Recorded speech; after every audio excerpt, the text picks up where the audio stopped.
Hello दोस्तों, मैं doctor M D Faizan, chief medical officer. दोस्तों, आज की इस वीडियो में हम लोग बात करेंगे हुपिंग कफ के बारे में, यानी काली खांसी के बारे में। काली खांसी क्या है, इसका इन्वेस्टिगेशन, सिम्टम्स, इवन हम लोग ट्रीटमेंट भी इसमें डिस्कस करेंगे। मैं चाहूँगा अगर आप लोग अभी तक चैनल सब्सक्राइब नहीं किए हैं तो प्लीज़ चैनल सब्सक्राइब कर लें और बेल आइकन को प्रेस करके नोटिफिकेशन ऑल पे कर लें, ताकि मेरा जो भी नया नया अपडेट होगा सबसे पहले आपको मिलेगा। एक लाइक और अपने दोस्तों में एक शेयर करना ना भूलें, इससे हमको मोटिवेशन मिलेगा और आप जिसको शेयर करेंगे उनको थोड़ी बहुत हेल्प मिल जाएगी और जानकारी भी मिल जाएगा। दोस्तों, हम लोग बात करेंगे वूपिंग कफ के बारे में। ये वूपिंग कफ एक इन्फेक्शन डिजीज़ है। ये एक कॉम्प्लिकेबल डिजीज़ है जिसमें खांसते वक्त कफ आता है और सांस लेते वक्त हुप की आवाज़ आती है। डॉक्टर अपने स्टेथो से टेस्ट करते हैं, या ऐसे भी इवन ऐसे भी रात में पेशेंट अगर सांस लेता है, गहरी सांस लेने पे हुप की आवाज़ आती है, जो हम आप लोगों को अभी दिखा रहे हैं कैसे इसका आवाज़ आता है।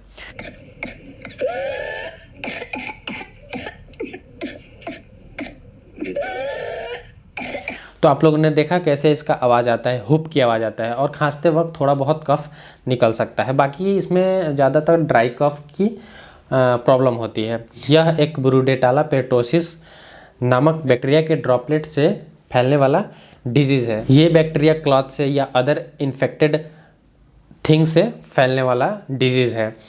जैसे अगर आपको वूपिंग कफ है, काली खांसी है आपको, तो ये आप में कैसे दूसरे में फैलता है ये हम लोग जानेंगे। अगर आपको वूपिंग कफ है और आपके पास कोई व्यक्ति है, या आप जिस कपड़े से खांस रहे हैं, इवन टॉवल हो गया, रुमाल हो गया, उससे आप ढक के खांस रहे हैं, अगर वो टॉवल या वो क्लॉथ्स आप कुछ भी यूज़ कर रहे हैं, फ़ोन यूज़ कर रहे हैं या कोई भी वस्तु यूज़ कर रहे हैं, वो वस्तु अगर कोई दूसरा पर्सन यूज़ करे तो उसमें ये फैल सकता है। या ये ड्रॉपलेट, यानी आप खांसते हैं तो जो ड्रॉपलेट हवा में जाता है वो अगर कोई और इनहेल कर ले तो उसके इन्हेलेशन से पेशेंट में ये बैक्टीरिया इन कर सकता है, यानी ये बैक्टीरिया प्रेजेंट हो सकता है। इसको ये ब्रूटेला पेरिटोसिस नामक बैक्टीरिया जिसमें नहीं है, उसमें ये खांसी से जा सकता है। या तो ये मोटा मोटी इतने से फैलता है। और ये अगर वन पर्सन को, अगर गांव में एक पर्सन को है, तो ये कॉम्प्लिकेशन बहुत अदर एरिया में भी फैला सकता है, क्योंकि ये जो इन्फेक्शन ब्रूडेटेला पेरिटोसिस है, ये इन्फेक्शन बहुत तेज़ी से फैलता है। इसमें हम लोग बात करेंगे कि कैसे इसको रोका जा सकता है। तो हम लोग इसका प्रिवेंशन की बात करेंगे कि इसको कैसे रोके। अगर आपको वूपिंग कफ है और आपको डायग्नोसिस में पता चल गया है कि आपको ब्रूडेटेला पेरिटोसिस नामक की बैक्टीरिया आपके अंदर प्रेजेंट है, तो आप कृपया करके, अगर कोई पर्सन आपके सामने है या इवन थोड़ी दूर के एरिया सर्कल में है, तो उससे आप दूर जाके खांसे। या अगर आप क्लॉथ्स, यानी आप हैंकी यूज़ कर रहे हैं, रुमाल का यूज़ कर रहे हैं, तो वो रुमाल आप दूसरे में शेयर ना करें, और कोशिश करें कि उसका भी साफ़ सफाई, हाइजीन मेंटेन, उसका भी साफ़ सफाई करते रहें। तो इससे हम लोग वूपिंग कफ को फैलने से रोक सकते हैं। और जब भी आप लोग खांसे, या अगर जब भी इन्फेक्टेड पर्सन खांसे, तो वो अपने माउथ पे रुमाल रख के खांसे, ताकि उसका जो बैक्टीरिया है वो बाहर ना जाए और बाकी लोग उसे इनहेल ना कर पाए। तो ये सबसे मुख्य और इम्पोर्टेंट प्रिवेंशन है जो हम लोग वूपिंग कफ को फैलने से बचा सकते हैं। इवन हम लोग जान गए इसका कॉसेस, कारण जान गए।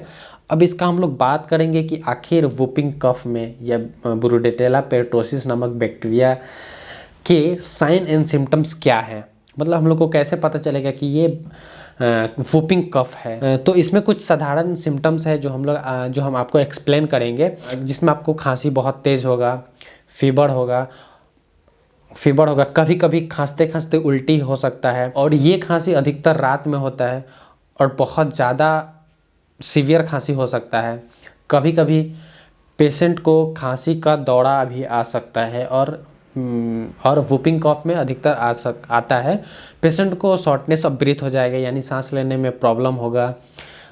ऑक्सीजन लेवल सडनली डाउन हो सकता है, जिससे आपका बॉडी नीला पड़ सकता है कुछ समय के लिए।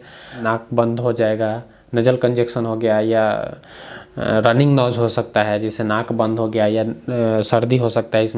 इसमें आपको कभी कभी खांसी में गाढ़ा बलगम आता है, यानी ज़्यादा खांसने के बाद कभी कभी गाढ़ा बलगम आ सकता है।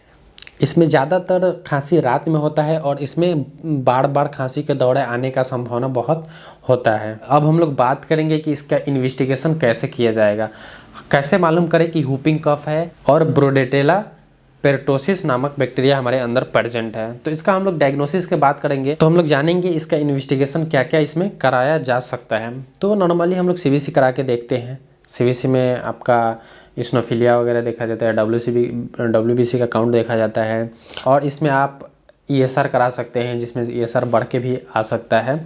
इसमें जो मोस्ट इम्पोर्टेंट टेस्ट होता है नासोफैरिंजियल स्वैब कल्चर होता है, जिसमें आपके स्वैब्स जो आपके नज़ल से या माउथ से आपको स्वैब निकाल के उसका कल्चर किया जाता है, जिसमें आपका सेंसिटिव एंड रेसिस्टेंट का पता चलता है। इसमें आप कभी कभी एक्सरे करा के देख सकते हैं, या अगर एक्सरे में नहीं समझ में आया तो सीटी स्कैन एमआरआई करा के भी देखा जाता है लंग फंक्शन कैसा है, या पीएफटी पल्मोनरी फंक्शन टेस्ट भी कभी कभी डॉक्टर एडवाइज कर सकता है। तो हम लोग वीडियो के उस स्टेज पे आ गए हैं जहां हम लोग ट्रीटमेंट के बात करेंगे कि इसमें हम लोग पेशेंट को ट्रीटमेंट क्या क्या देते हैं, या एज ए डॉक्टर क्या क्या आपको ट्रीटमेंट प्रिस्क्राइब कर सकता है। तो सबसे पहले इसमें इन्फेक्शन डिजीज़ है तो एक एंटीबायोटिक, जिसमें आपका सेफुरोक्सिम एंड पोटेशियम क्लर्वेनेट का टैबलेट हो सकता है, यानी आप जोसेफ सीबी करके आता है tablet Joseph CB, twice a day यानी दिन में सुबह और एक शाम में 5 से 7 दिनों के लिए दिया जाता है। इसमें आपका शॉर्ट टर्म स्टेरॉयड भी प्रिस्क्राइब किया जा सकता है। जो स्टेरॉयड में आपका प्रेडनिसोलन हो सकता है, मिथाइल प्रेडनिसोलन हो सकता है, डिफ्लाजाकोट हो सकता है। ये आपको 10 दिनों के लिए 7 से 10 दिनों के लिए दिया जा सकता है। और इसमें कभी कभी एंटी एलर्जिक या